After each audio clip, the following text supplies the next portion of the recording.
Hi,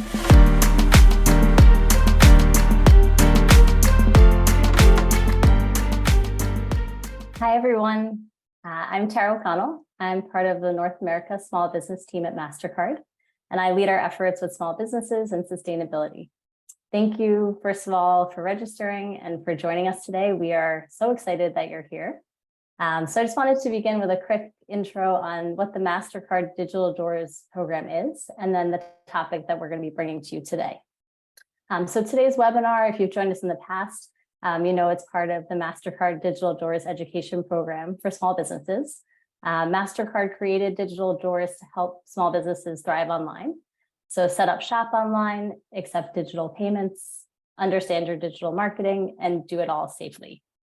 So when small businesses do well, we do well, but we do recognize that there is unequal access to information, capital, networks, and business opportunities.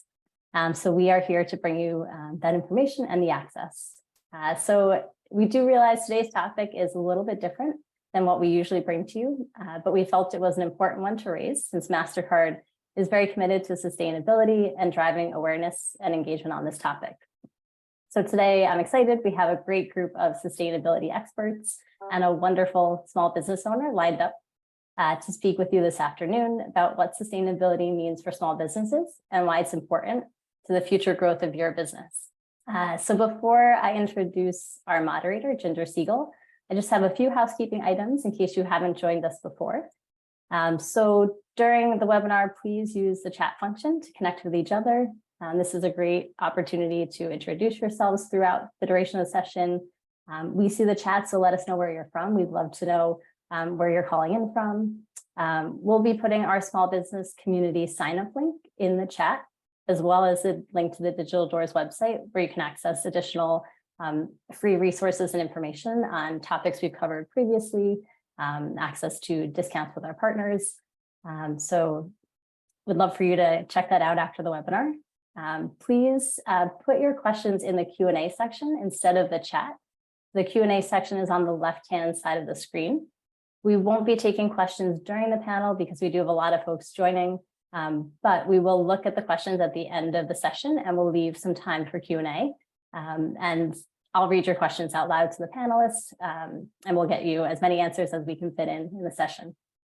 Lastly, tomorrow you're going to receive an email with a survey. We really encourage you to fill this out. This helps us determine what other topics you'd like to hear from us and what we can bring to you in the future. So please fill out the survey when you get that link tomorrow. So I want to jump in, introduce our moderator, Ginger Siegel. So Ginger Siegel is the North America Small Business Lead for Mastercard. Ginger has 30 years of experience in the payments industry. She is a frequent speaker at national conferences on the topics of small business, business banking, and enabling minority entrepreneurship. Most importantly, Ginger is extremely passionate about helping small businesses thrive, and I am thrilled that she'll be moderating our panel on sustainability today.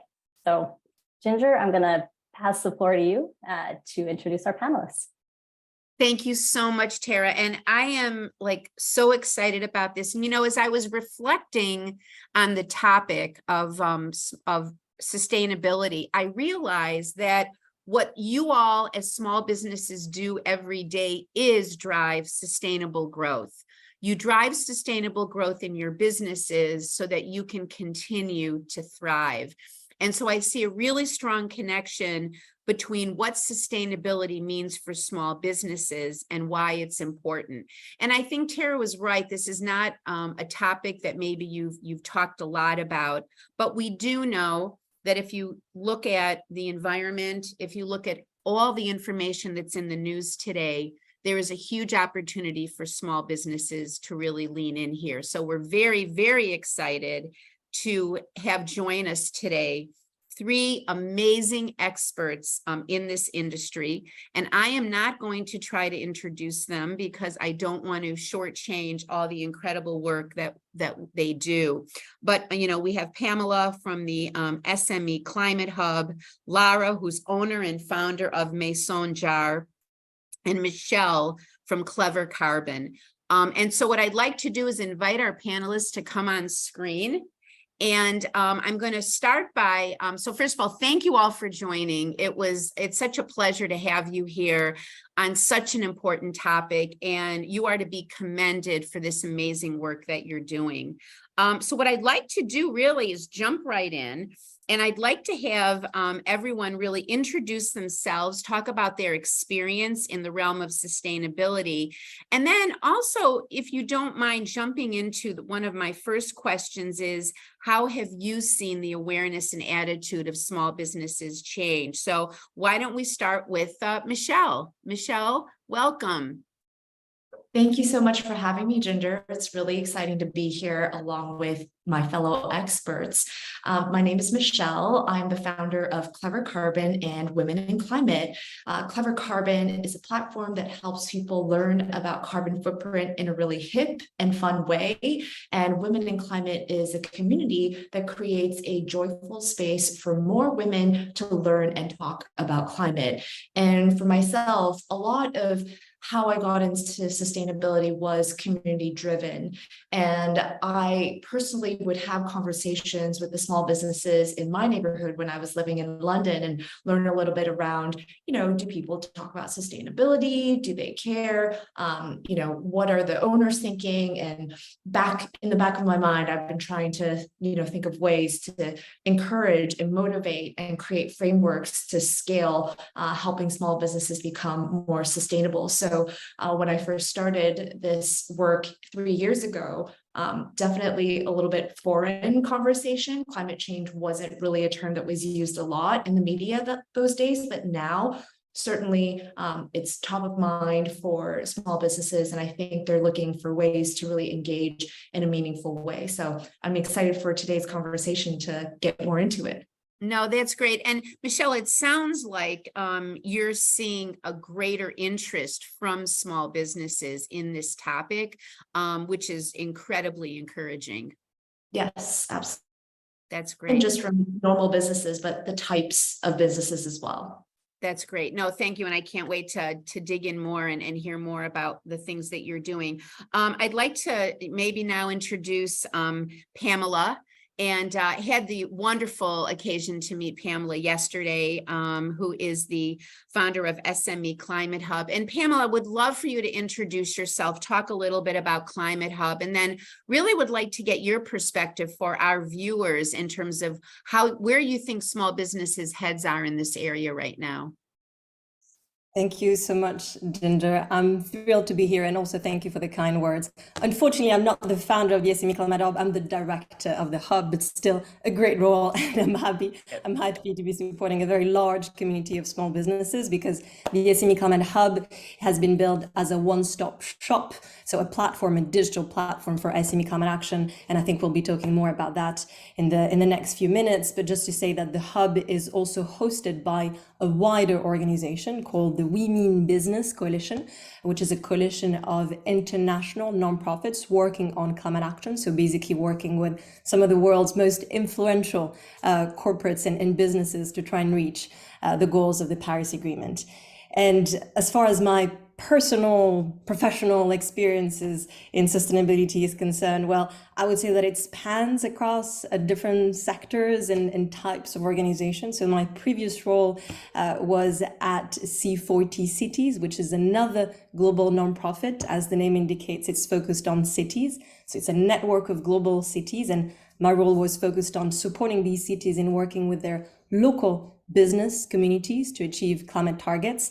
But I've also had other roles, including at Virgin Unite, which is the foundation of the Virgin Group, where I worked with individual Virgin companies, but also other business and global leaders on a variety of topics, from ocean protection to business sustainability, green entrepreneurship support, and also at a university, at a design college called Central St. Martin's, where I focused on sustainable design projects that were bringing together academia and small businesses. So as you can see, small business has been a bit of a red thread in my experience. So really glad to be heading up the hub now. And just to answer briefly your second question about what we're seeing, in the SME community globally, so the changes in the, small business owners' attitude towards climate and sustainability. In our community, we see that there's a growing interest in climate change. A large part of the businesses who join the hub want to take action because it's the right thing to do, the right thing for the planet, but also they're raising concerns about how climate impacts are going to affect their business, right? And once again, I'm sure we'll touch on this during this conversation. The other thing that I would say is that we also see raising concerns around how SMEs and SME owners and directors can keep up. So things are going fast now. The climate conversation has been focused on big business, on governments, but now SMEs need to come on board to work towards net zero with all the other ecosystem stakeholders. And so we're seeing that they want to take action, but sometimes they don't know how to do it. And that's precisely the reason why we created the hub.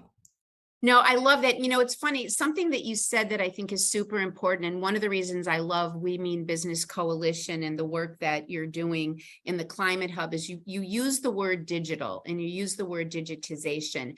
And as Tara talked about, that's a strong focus of us, is to really equalize the reach of digitization to small businesses. And I think any part of the ecosystem to be able to feed into that and help small businesses to be able to gain access to the tools and solutions and like the things that you're doing from a digital perspective, I think is super important. So thank you. And I look forward to hearing a lot more.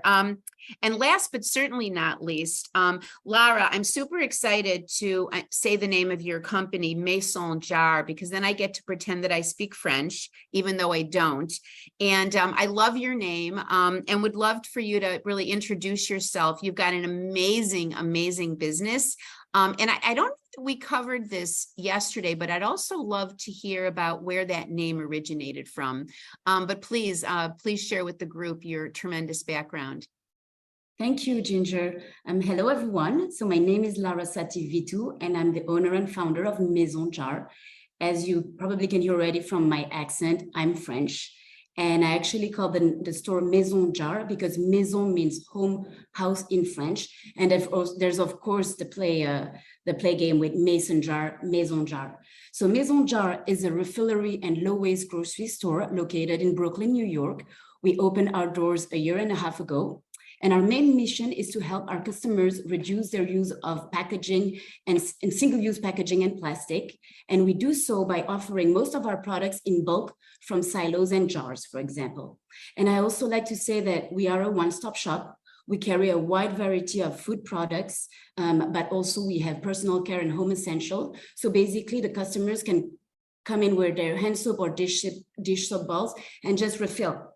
It's also worth noting that we are the second refillery and zero waste grocery store in the whole New York City area. And I was actually surprised about that. I actually had the idea 3 years ago when I went back to my home country in France. And I spent a month there and I was shopping at zero waste grocery store. And I really, really enjoyed the eco-conscious, of course, aspect of it, but also how minimalist and community focused it was. And I was like, I can't believe it. There's so little of it in New York City. I'm sure it's going to work. And we've been open for more than a year and things have been great. No, that's great. And I guess for the second part of my question, I'll expand it a little. So obviously, small businesses are also consumers, so they have the same needs as consumers. And there is really between 20 and 30% of all consumers own their own business. How have you seen the response of Maison Jar from the community? And that could be small businesses that shop at your location, or it could be consumers. But I know you said things are going great, but how have you actually seen that response? And then the other part of that question is, I would assume that when people do come in, you love to educate them on why you're doing what you're doing. So my favorite part when people ask me what do I love about my job, and it's really meeting those customers and seeing how happy they are for us to be in Greenpoint. That's the neighborhood we are in Brooklyn. We've been welcomed with wide open arms. We receive letters and cards on holidays just to thank us for being there. And for me, I've opened Maison Jar for really building this community around zero waste living. So yes, we are educating our customers with either like postcards in the store, but we're also doing a lot of events, a lot of community events, because our store can transform itself into an event space. So we can really open the whole store. And we've been doing a lot of educational events and workshops. And for instance, it was Climate Week in New York a couple of weeks ago. We organized a game night around climate change one day. And on another day, we did a pop-up with vendors. So it was the opportunity for our customers and the community to meet some of our key vendors. And I think the community really enjoys that, being able to have the story behind some of the products that they buy as well. No, that's fantastic. So I want to, go to Michelle for a second. So Michelle, obviously the purpose of today is to really help educate small businesses on how they can become a part of this solution. And I guess, there probably is still a disconnect, because I know I talk to a lot of small businesses every day, and not everyone is attuned to whether they can or how to. So I was just curious if you could start, with the work that you're doing at Clever Carbon. How have you specifically worked with small businesses on sustainability? We know that a lot of major corporations are looking at their carbon footprint and looking at how they can impact this, recycle clothing. But I was curious specifically if you could help us to understand how you're working with small businesses. Yeah, there's a few types of small businesses that have been a really good fit for Clever Carbon, and the way that we can help them, the business, and their consumers learn a little bit more about sustainability. One of my sort of favorite examples is Clever Carbon has a coffee menu. So think about a coffee menu. You've got your different items. You've got coffee, cappuccino, a latte, and you've got the price, and maybe you've got the calories. But instead of the price and calories, we made a coffee menu that has the carbon footprint of each of those items. So as a consumer, they can see, regular coffee is only 50 grams of CO2 emissions per serving. Wait, why is a cappuccino 230 grams and a latte is 350 grams? Oh, but wait, how come there's a difference between dairy milk and plant-based milk? The plant-based milk is almost half the amount of carbon emissions. And we also have on the coffee menu, a paper cup is around 8 grams of CO2 emissions, a lid and a sleeve are 4 grams each. And this asset looks really hip and fun, and shops can actually print it out for free and display it. And when I originally created this asset, I got the idea because I was living directly on top of a coffee shop, and I was literally sitting at my desk. And one day I was like, oh my God, I'm going to run this idea beside, across the small business downstairs and see if they would do it. And they're like, yeah, that makes a lot of sense. That was like the first idea that I had. And from then we built different resources. And I would like to say that the coffee menu is actually available in different languages, whether it's French, English, Spanish, Korean, and Japanese. And not only does it help consumers, but it also helps business owners, right? I don't think that business owners really think about, a lid and a cup. Oh, yeah, they have carbon footprints. I sell 200 cups of coffee each day, and that makes my carbon footprint X, Y, and Z. Or, how can I incentivize consumers to maybe try plant-based milks rather than have dairy milk? And there are actually some really interesting coffee shops out there that charge a surplus if you order dairy milk. So there's different ways to educate consumers and incentivize that behavior. But I walked around with this coffee menu and I dropped them off at coffee shops, and some of them welcomed me with open arms and some were a little bit skeptical, but I think that now more and more shops are open to that. We also have a carbon footprint quiz with Clever Carbon, and we made a really cute poster that has the QR code. So that's really great for refill shops like Maison Jar, food co-ops in the US, zero waste shops. So as people are waiting to pay, they can find out their carbon footprint. So, educating business owners, but also giving them some assets to help them interact with their consumers. Yeah, and I think that's super interesting. And I'm going to ask you one other really quick question that might be a bit provocative, but I tend to do that. I think the provocative questions are fun. But so I'm a coffee shop owner and you come in and you bring me the menu and I look at it and I say, basically what this is telling me is that I want my customers to buy a regular cup of coffee because it's using less energy and less carbon footprint. But I also know that I make more money if you buy a latte or a cappuccino. So how do you balance that conversation in terms of the small business looking at things from a monetary perspective versus the other? I was just curious if you could maybe share some thoughts there, because there is a conflict. That is a great question, Ginger. And the objection that I usually get is less around, well, people will order coffee rather than a latte, because if you're a latte lover, you're just not okay with having a plain coffee. But the objection that I get is more, well, we don't want to shame our customers for using a single-use cup, right? And we don't want to discourage the convenience. That is the type of pushback that I typically get. And it's not an easy one to overcome, but if you think about it from a business owner perspective, the less cups that you have to buy, the more money that you actually make.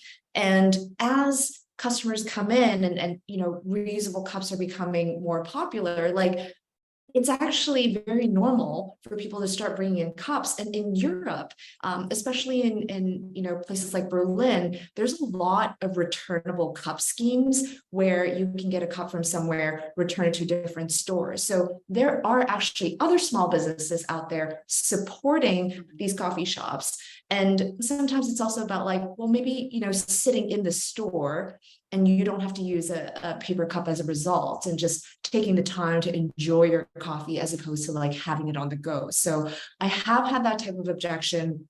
And I think it does take a little bit of education, but with time, I'm hoping that more coffee shops will just encourage reusable cups anyways, and that there will be more convenient ways for consumers to consume on the go.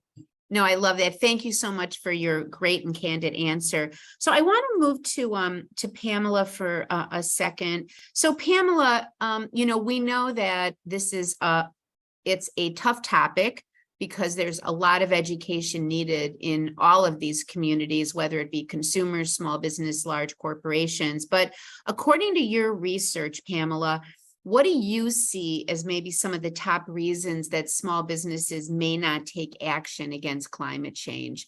Would love to get your perspective and help us, just from an education perspective. Yeah, of course. So we actually run annual surveys for our community precisely to understand the barriers that they face when they try and take action, and also how we can motivate them and, of course, support them in going further. And consistently what we see is that, at least in our community, and conscious that there are a number of pioneers, of course, among our members, but what we see is that education seems to be the first barrier. So 58% of our SMEs say that they feel they don't have the right skills and knowledge to take action. So that's the first barrier. But then there are two other really important barriers. Over 55% of them say that they lack the funds, so they would need more support, more incentives, more business benefits, basically, to take action. And a lot of them, 44%, I believe, say that they don't have the time. So there's a capacity issue. So taking action requires, of course, specific skills, but also sometimes dedicated people. And we know that SMEs are stretched. They have 101 competing demands. A lot of them are just focused on ensuring that their business can survive, especially in these tough economic times. And that's precisely why we have the SME Climate Hub. So we want to make climate action a streamlined, simple process for SMEs that also comes with business benefits to really encourage them to go there. Yeah, no, and I think that's really interesting, something that you said. So we know, look, small businesses don't have chief financial officers, chief marketing officers, and so they really lack resources. And what I'm hearing you say is that in some cases, they may think that you need more resources than you need to for something like this. And that is why organizations like We Mean Business Coalition are there to kind of ease some of that burden and provide that education. So thank you. I think that makes quite a bit of sense. So Laura, I'd like to move to you for a minute. And one of the, it's kind of a similar question, but you've got a lot of potential customers where your store is. And I'm very curious because you're operating as a small business, but you also want to educate small businesses. So if you could share a little bit of how have you actually marketed sustainability to your customers? So a little bit about what you talked about before, and how has it resonated with them that they can actually use this to drive their own growth and impact in society? So I think to go back to what Michelle said, we're not here to shame people when they buy their coffee with a plastic cup. We're here to educate and empower our customers. And that's really what we do at the store. On a product standpoint, we really partner with vendors and brands that are local, organic, a lot for our food products, ethical. So even though our store is only 1,200 square feet, so it's not that big, but we have a wide variety of product with minimal choice. So really there's not this choice paralysis when you want to try and buy basmati rice. We already have the good rice, the rice that you want that's organic and that actually comes from Lundberg in California. And I think that with the product, you can already help the customer make the right choice right away. And then, like I've mentioned before, the fact that we're doing a lot of educational events and workshops that also helps the customers make a right choice. And what I've really liked about about having a refillery grocery store and being about changing one of your biggest habit, which is buying your daily needs, you're buying food and essential products, is that when you start shopping at Maison Jar, you feel the effect of buying with your reusable containers. Your pantry looks nice because it's full of jar and you're not putting anything in your recycling bin. So you're actually feeling that gratifying effect of doing better for the planet. It's not like when you decide to take the train instead of the car, or when you decide not to go far away for a vacation and not take the plane. Here you see it, the effect of doing better for the planet. And I truly believe in this virtuous circle that when you come and shop in Maison Jar, well, you're going to think of other aspects of your life to be even more eco-friendly. I mean, I felt it this way when I started my journey in low waste living, and I can see it with some of my customers just trying to do better in other aspects of their life. No, I love that. And, it's funny. I was just thinking when you talked about your pantries and, like my daughter has containers for everything and everything is super organized, and I have envy about that. So I think believe it or not, I think that particularly with close friends, like you go into their pantry to get something. And so I think there's almost like a marketing aspect. So you should put Maison Jar on these containers that are in people's pantries. I think that you should do that because I do it. Well, okay, perfect. But I do actually have a compostable little label that they can use. Like, I love that. Very easily with water. I love that. And I think that's a great idea. So, one of the things that I think small businesses really suffer from is there's so much that they have to do every day. And there's financials, there's cash flow, there's getting new customers. So I guess what I'd like to do is maybe, Michelle, I have a question for, actually, no, this question is for Pamela, because Pamela, I think it would help our audience to really hear some true benefits for a small business to adopt these sustainable business practices, because I think sometimes there's all kinds of motivations that small businesses have. Small businesses didn't wake up in the morning to run their business. They woke up with an amazing idea and a great passion. And the business stuff is kind of, an unnecessary evil. So maybe, Pamela, what are some of the benefits for our audience to really adopt some of these business practices? Yeah, thank you so much for asking that question, Ginger, because we know it's absolutely crucial for small businesses to understand that taking climate action can also have a positive impact on their bottom line. As I said, the vast majority of our community, the small business owners in our community want to do the right thing, but ultimately they need to make sure that their businesses are going to survive and even thrive, right, in these changing times. So if you think about what climate action means, well, more often than not, almost always, it's first and foremost about improving efficiencies across your business and reducing costs. So it's about energy usage, decreasing energy usage, cutting waste, maybe switching to renewables. So this is a way to improve your business, ensuring that you can cut all that's not necessary, then it's a great way to manage business risk as well. We know that, with climate changing, there are going to be additional impacts, extreme weather events. So if you look at your supply chain and try and increase resilience across your supply chain, well, then you're going to be, once again, managing business risk. Not to mention all the changing expectations that we're seeing in the ecosystem, from consumers to investors to large buyers. All of these stakeholders are starting to think about their own climate targets and strategy, which means that they will have different expectations. And this is going to impact SMEs. So SMEs who are taking action are going to have more access to capital, affordable insurance. They're going to be able to strengthen their brand and their business. So as you can see, it's a great way for small businesses to build resilience, but also really to future-proof their companies, so to speak.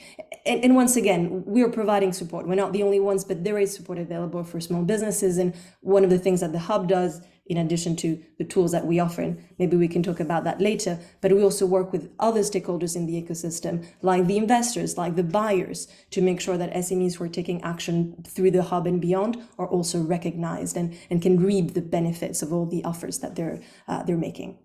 No, I love what you said, because there's two things. First of all, interestingly enough, we just completed a research study at Mastercard, and we saw that overall supply chain issues were still prevalent.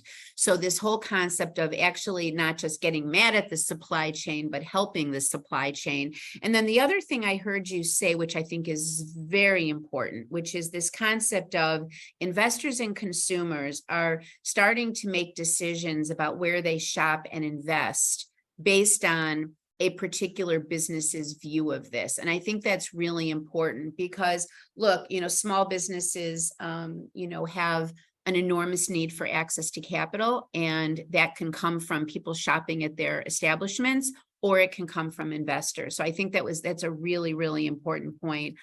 Really appreciate your thoughts there. And I do, in a bit later, I think we want to dig a little bit more into some of the specifics around the tools. But Michelle, I wanted to ask you, another question. So at Mastercard, we have a very strong focus on underserved segments. We certainly support, we know women in general only get 2% of the venture funding.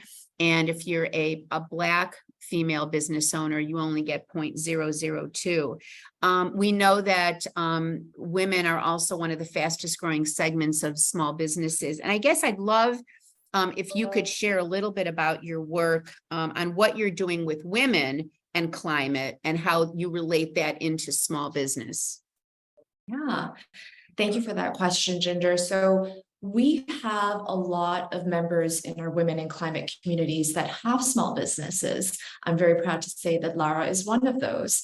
We have Julie from Closest, we have Catherine from Precycle, and we like to give opportunities to these businesses to raise their profiles, to raise awareness of their businesses. We have social media campaigns where we help more people find out about these businesses and supporting them. So that's one way. And we have grown to be a pretty sizable group. And when we do events, we're no longer doing events for 10, 15 people. We're doing events for 70, 80, 100 people. And we try to support local, but we also really try to support women businesses in general. And even though they may not be specifically focused on sustainability like Lara's businesses, we definitely try to support local, support women businesses as well. No, I love that. And it's really interesting what you said, is we find that particularly with women business owners, they surround themselves from an advice and guidance perspective with other female business owners. So that is a trait that we've seen there. So no, thank you so much. And I guess I wanted to move to Lara, and I think we've got about 10 more minutes, and then we're going to start taking questions. But Lara, you are so focused on sustainability in terms of driving that to consumers. But I was curious, How do you focus on sustainability in your own business practices? I think that would be just a really great thing for people to hear. And then also, look, we know not everything is rosy, right? What obstacles and challenges have you encountered while pursuing your own sustainable growth? Great question, Ginger. So yes, we're here to help our customer reduce their use of single-use packaging. And as a business, we strive to do the same. But when you think about it, we're buying bulk products, so they do come into packaging. It's worth noting that all the plastic packaging from our store is recycled properly. It doesn't go into the trash or landfill. But we do try and minimize as much as possible that waste, that packaging waste that we have with our vendors by favoring some type of products and some type of vendors. For today, I'd like to highlight one example, which is the closed loop reuse program on some of our products. And it's basically a type of program where there's absolutely no packaging between the producer, Maison Jar, and the customers. I'll take the example of coffee beans. We work with 3 different vendors. They're all located in Brooklyn. And what happens is that when they deliver the fresh coffee beans in a 5-gallon bucket, the empty buckets from the last delivery goes back with them. So there's like absolutely no waste between us and the producer either. And those are the type of partnerships that I'm pushing with some of our wholesalers and vendors. And those are the types of, that we favor. Another thing also that we're doing Maison Jar is that we're getting a zero waste certification. Mm-hmm. New York State was giving some grants from the organization from TRUE, meaning total reuse, use, and efficiency. And it's basically a certification that kind of looks around how well you minimize your own waste and how well you are and how efficient you are with the use of resources. So it's a lot of paperwork, obviously, but I'm very proud to be doing that certification, because it's really going to be showing to our community and the customers that we are standing up we were committed to our values and to what we say. And I think there's nothing better than certification. You've asked for some challenges, and I know that Pamela kind of talked a bit about it. It's true that when you're a small business, you struggle a bit more to have your voice heard. And even though we are in New York City, which is a humongous food hub, there's a lot of food wholesalers. The bulk section of being able to buy in bulk, the supply chain is still very little. There's not that many offering bulk products.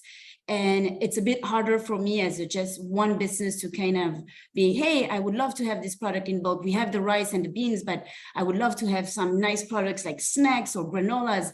And even though it is a struggle, I have to say that a lot of vendors, they're very helpful and they want to go to that direction. It's been really nice to see how some of our vendors and partners want to do the change and are working with us, a small business, to change the way they do on granolas and buy a specific packaging for us that would work and would be less wasteful.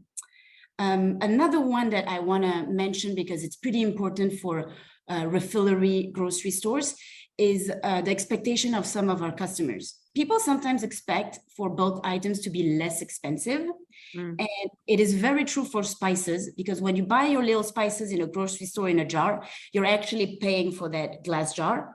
But unfortunately today, if you buy rice in a plastic bag, that plastic bag, the brand or the producer of the rice is not paying for that packaging because it costs nothing to do it. But what we need is EPRs, which is extended product responsibility, is having the producer or the brand responsible for the whole cycle of that product, and meaning responsible for recycling that plastic bag. The day when the producer is going to be responsible to recycle that plastic bag, there's going to be a price on that plastic bag. And that's when I believe bulk are really going to be more competitive. We are competitive, and that's something that I'm very careful of when I price my product. I want to be as competitive as possible, but I believe that the day when we're going to have true EPRs and having the brands and the producer responsible for the recycling of their packaging is going to be a game changer for our industry. No, I love that. And, one of the, we have a motto here at Mastercard: doing well by doing good. And my philosophy matches the company's, with which is you have to start with yourself. And so we work hard every day to really live up to that. And it sounds like you do as well, which makes it much easier for you to educate others. So that's fantastic. So I think we have time for one question each for Pamela and Michelle, but everyone always feel free to jump in here. So Pamela, we talked a little bit about all the things that Climate Hub is doing. And I'd like to ask you this next question and have you include some of those tools, but I'd really like to get some specifics on how SME Climate Hub is actually serving as a resource for small businesses to learn, engage, and actually track their impact. So I think this would be a really good place for you to weave in some of the tools that you also provide. Yeah, very, very happy to do so. So as I said at the beginning, the hub has been built as a one-stop shop for SMEs. So the idea is for them to find all that they need in one place to start their journey towards net zero. So we know that, SMEs needs vary from one country to the other. We're a global initiative. We know that in some countries there's too little information, in some other countries there's too much information. But either way, it's quite hard for SMEs to understand, where they can start and what they can do. So we've created a platform that's based on 3 different pillars. We have a number of resources and tools that have been designed specifically for SMEs and that are completely free of charge. The hub is an ever-evolving platform, so we keep adding tools. I'm just going to mention 3 or 4 of the key ones. We have a business carbon calculator that we developed with Normative and with support from google.org. It's an incredibly simple calculator optimized for smaller businesses. It asks a few simple questions in a very accessible format to provide SMEs with estimates of their scope 1, 2, and 3 emissions. So these are the 3 scopes. So direct emissions, indirect emissions, and then supply chain emissions. So that's what, big buyers or investors will often be interested in. It also uses spend data to provide these estimates. And all of this is in line with the GHG protocol, which is, the recognized international standard. So this is a fantastic resource for SMEs to understand where they stand. We also have an education course called Climate Fit that was developed with BSR and the University of Cambridge. I call it Climate Action 101 for a small business. It covers all the basics, what climate action means in terms of strategy, governance, supply chains, finance, employee communications. So really the full spectrum. It has 7 modules, 30 minutes per module, so very accessible, interactive videos, case studies. It's really a great resource. And the last 2 tools that I will mention, we have a financial support guide, which breaks things down for SMEs. So it's a great way. It allows SMEs to understand who they can approach and how to get funding to take action. So whether it's buyers, investors, government agencies. Once again, it includes case studies, to-do lists, even email templates to really help SMEs approach these conversations. And last but not least, we very recently launched a reporting tool, great addition to the website, because it's in line with a framework that we could develop with CDP, which is the international organization working on business disclosures. And it allows SMEs to fill in, once again, a very simple form to communicate their progress to key stakeholders, to us, of course, for us to see how well they're doing, but they can download these reports and share them with their buyers, once again, their banks, anyone who's interested in understanding how well they're doing. And this is simplified for SMEs. So, much simpler than what you might find on other platforms. It's been designed for them. So that's one of the key pillars. Then we also have a commitment. It's called the SME Climate Commitment. That allows SMEs to commit to targets that are aligned with science, the 1.5-degree goal of the Paris Agreement, and that also allows them to join the United Nations Race to Zero campaign, which is the biggest campaign ever launched for climate action, because we are the official partner of the Race to Zero campaign for small businesses. And that's a way for SMEs to achieve credibility, recognition. It comes with comms benefits, marketing benefits. And last but not least, we work with a very large ecosystem of stakeholders, both at a global level and at a local level, to ensure that SMEs who use our tools, who make the commitment, who report through the hub, can benefit from additional incentives. So we're starting to work with multinationals who have SME suppliers, banks who have SME clients, so that the work that SMEs do through the platform is really recognized. No, that's great. And it truly is a one-stop shop, which quite frankly, small businesses need. So tools around what should I do? How do I start? Education, measurement, different resources. So thank you so much, Pamela. And the last question, and then I want to open it up. Michelle, similar to what Pamela just did, if I'm a small business and I'm listening, what are some of the very specific, tactical, actionable recommendations on where do I start? What are the couple things that I should do to start to really engage in this critical movement? So the first thing I would recommend to small business owners would be to understand your personal impact. Don't even start with your business, but yourself. What is your carbon footprint? What is your water footprint? What is your waste footprint? Carbon footprint, there's lots of calculators available. It's very easy to find out, but you'll understand that, it's how you commute, it's your diet, it's how much you fly and energy that you use at your home. So getting an understanding of having a personal relationship with your impact and with carbon footprint, I think is a really great place to start. The second recommendation that I have is what gets measured gets changed, and you can start with a business calculator, but you can also use a trusty old Excel spreadsheet to track things like, what is your energy usage month to month, year to year? How does that change? And what are some things that you can do to reduce energy usage of your business if you have a brick and mortar store, for example? Water footprint is a little bit difficult to measure. But if we think about waste, there are small businesses out there that actually measure the weight of their trash every week or every month, depending how often they take the trash out. And how can you reduce that? So it doesn't have to be complicated. You can start really simple and you have all the tools. And again, what gets measured gets changed. So start measuring.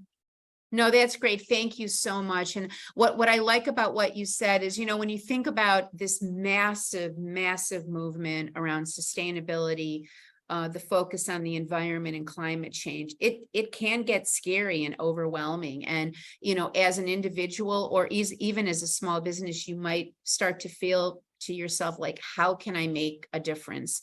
And I think what you all have done is created a scenario here where, number one, it's understandable, it's real, it's urgent, and there are very simple ways that people can start, whether it's going to Maison Jar, whether it's leveraging the tools that, Michelle, you and Pamela have. So it's just been a fantastic education. And I have to be honest, even for me, because I think we all get so caught up in our busy lives, and we know that it's hotter than usual, and we know that it's raining a lot and there's more flooding, and we don't necessarily associate that with some of the things that we can really change and make a difference. So I want to thank you all so much for this amazing, amazing discussion, and most importantly, for the tremendous work you're doing and your service, not only to the world, but also to small businesses. So thank you. And with that, I think Colleen and Tara, I think we'll open it up for some questions. Hopefully we have some good ones. Yes, thank you, Ginger, and thank you so much to the panelists for that discussion. Really educational for me as well. So a reminder to anyone on the webinar to put your questions in the questions panel on the left-hand side, and Colleen is passing them over to me. So we do have a first question here from Alessandra, and she is a BIPOC artist and owner of an eco-conscious wearable art jewelry business called Salvage and Shine that's based in Albany. She's working on mastering eco-conscious jewelry design and production, and she has been able to source, I have been trying to source compostable labels, but found suppliers not willing to sell in small batches and have had very high MOQs. I would love a small batch label supplier recommendation. So my guess is, Lara, probably this question is for you. So I can share my my supplier is called Planted Green. We do buy a lot of labels, so I don't know if her MOQs are the same as ours, but she's raising a great point, MOQs. Because as a small business owner, that's always a challenge. And actually, when I first opened the store, I didn't realize how challenging minimum order quantities were going to be. Because when you think about it, we were buying food, and a lot of food have a certain shelf life, but a lot of them are perishables as well. So you don't want to buy too much and stock for it to turn bad. And but then the vendors and the wholesalers do not want to come to your store if you're not hitting a certain MOQ, because otherwise the drive is probably not worth it. So like being able to juggle between your needs and filling those requirements from the wholesalers and the vendors is definitely a tough one. It's been easier now. And I hope that Alexandra can work with either Planet Green or any other label manufacturer, like really get on a phone call, see if they have any flexibility, because that's what I've been doing with some of my wholesalers and vendors. And surprisingly, a lot of them are here to help. So I'm hopeful that she'll be able to find someone. That's great. A fantastic question, Alexandra, and great answer, Laura. Thank you. Thank you. We have another one from Danielle, who has a yoga studio in Atlanta. I think we've talked a bit about this, but if there's any, top 1 or 2 tips, how should she be thinking about making her business more sustainable? So what is the, first 2 or 3 things that you would recommend she takes on to move in that sustainability journey? We'll open that up to everybody. I'm sure everyone has a thought. I'll just jump in quickly since it was kind of a spinoff of my last answer, but I would say the energy usage within your yoga studio, sometimes even the temperature can really make a difference in the energy usage. So tracking that and just knowing how much energy you use on average, and what are some ways to reduce it, whether it's putting an automatic light in the bathroom or turning it a little bit warmer during the summer, a little bit cooler during winter. Is that possible? Would your customers be okay with that? And then I think the measuring the trash is also a really kind of practical one. Every time you take trash out, weigh it, and keep track of that. Open up an Excel spreadsheet, and then start understanding like what is in the trash and how can you reduce that. And also just thinking about how you can encourage your consumers or your customers to be more sustainable. Are they coming in with their own refillable water bottle, or are you providing paper cups, and just thinking about some of the easy stuff like that. Anyone else want to that's a really, Michelle, a fantastic question, but I don't know if Laura and Pamela want to add anything there. I keep thinking, when I think about yoga, I'm wondering if goat yoga would help, but I'm not sure about that. But I think it's a really great question, because you think about yoga and they're not using a lot of things, but in actuality, maybe they are. So I love how you tied in some of those opportunities there. Thanks, Michelle. Any other thoughts on this question? I can jump in very quickly, but I think Michelle's answer was absolutely perfect. So once again, your climate action plan, so to speak, will vary massively depending on which industry you work in, and also the specificities, of course, of your business, where you're located. But often it starts with improving efficiencies. So again, reducing your energy usage, reducing your waste, cutting down all that's not needed, and then switching to renewables. If you use any vehicles for whatever reason, can these be electric vehicles? And also talking to, I was about to say your suppliers, but obviously also your consumers, to Michelle's point. That's a really good idea. And just to add on, so you have a yoga space, you have a big space for yoga, but it can be something else as well. And I have to say that when I envisioned Maison Jar, this grocery store, I already knew that I wanted to be an event space as well. So I made sure that when I built the store, it was going to be able to be for something else. And if you're only doing yoga, maybe it could be the opportunity to try and do something else, having, I don't know, a speaker around eco-anxiety or like anything that could be related to yoga, but just try and have other topics, like having some speakers or events around low-waste living topics or other things, even related to yoga or not. I think that there's so much usage that you can do with your space. That's been one of the best part of Maison Jar, is being able to use our space to not just a grocery store. Yeah, I love that, because small businesses around your yoga store, assuming that you have some, are always in need of places to bring customers together, to share ideas and thoughts within the community. I love that idea. And I think that it's a great need. And since the space is there, a wonderful, wonderful idea. Tara, Awesome. any other, I'm sure we have a few more questions. We do. Okay, next question. I own a smoothie and juice bar in Tempe, Arizona called Pure Juice and Joy. How can we measure and track our changes for sustainability? We would like to compost and also influence the city to offer recycling to commercial properties. And this is from Shayna. That's a great question. Who wants to take that first? I can see everyone's face. They're chomping at the bit. They have something to say. So please jump in and then we can add on as we have been. Pamela, looks like you're off mute. I can get us started, but I'm sure that Lara and Michelle will have some very interesting additions. I was about to say, if you're trying to understand what your impact is, by all means, go check out the tools on the hub, including the business carbon calculator. Once again, it will give you like estimates of your emissions and carbon footprint.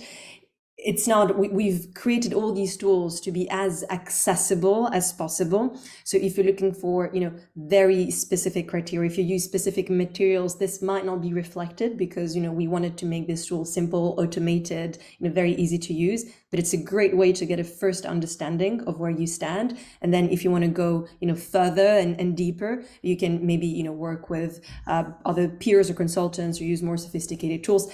They won't be free of charge, which is why I'm suggesting that you start with the hub, but then of course there are ways to build on this work. That's great. I don't know if anyone wanted to add on to that. I think that's an excellent start. And the beauty of it is, to all of our small businesses out there, is you're not just getting education, but everyone has tools in some way, shape, or form that can help you with this journey. I think we have one more question, Tara. Yes, one more question. This is from Stacy. Hi, ladies. Thanks for your great discussion. I'm working for an events company as a marketer and working on our socials channel for our sustainable events channel, Champions of Sustainable Events. Do you have any advice on how to make sustainability more engaging on social? How have you been able to engage your audience? I see Pamela laughing. Go ahead, Michelle. I'm laughing because I'm thinking we have a fabulous comms team at the hub. And in my head, I was like, I wish I could have them on the call with me because they'd have so many tips to share. But I would say that generally speaking, I'm going to try and channel them a little bit. So making this like breaking down complex topics, like avoiding jargon, making this very personable, like, using quotes, using the voice of actual like small business owners who can tell their story. These are ways obviously to cut through the clutter and ensure that, people can understand, relate, buy into these ideas. So that will be a few tips, I guess, from me. We also try and, for the work that we do at the hub, at least we try and involve many other stakeholders. So it's great for some messages to come from us directly, but we definitely recruit large corporates, other institutions, other players like in the ecosystem to amplify our messaging as well. It's always good to have other people advocate on your behalf. So I would definitely suggest that you try and do that as well. I'll just add a couple of additional ones because Pamela covered a lot of great ones, but storytelling is really effective. So maybe if you chose a specific vendor, you can actually interview the owner and have a little conversation and make it into a story. I also think data is very impactful. So anywhere where you can share data where you reduced X or you increased Y, whatever is a good number. I think numbers are really great storytelling tools as well. And to add on, so for our social media, we try and be as interactive as possible with the community that follows us. We love when we kind of ask people to share some of their eco-friendly swaps, like when they go from a plastic toothbrush to a bamboo toothbrush, we ask them to share a pic or a little video that then and if they're okay, we share it with other people. Michelle is right. Storytelling is very important, especially people enjoy seeing the owner and the organization, the team that actually works behind the brand. So I try and do more and more videos where I'm included as well, where I share some of my tips.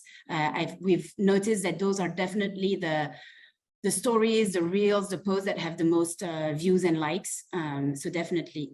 And also another thing that has worked very well for our events is that we try and, I mean, then we have a retail store, a brick and mortar, and I know that the person is still doing some events, but for our events at the store, we often have people outside that actually tell people to come in during our events. They're just outside and saying, hey, what are you doing right now? Like, you should come to the store and participate to the event. And sometimes I'm just thinking that putting the event on social media or having a poster in the store is enough, but actually no, when you are outside your store and telling people to come, people that don't have anything to do and didn't even know about the event are so happy to join, and it brings in so many more people, and that has been very effective. That's great. Well, I think we're going to wrap.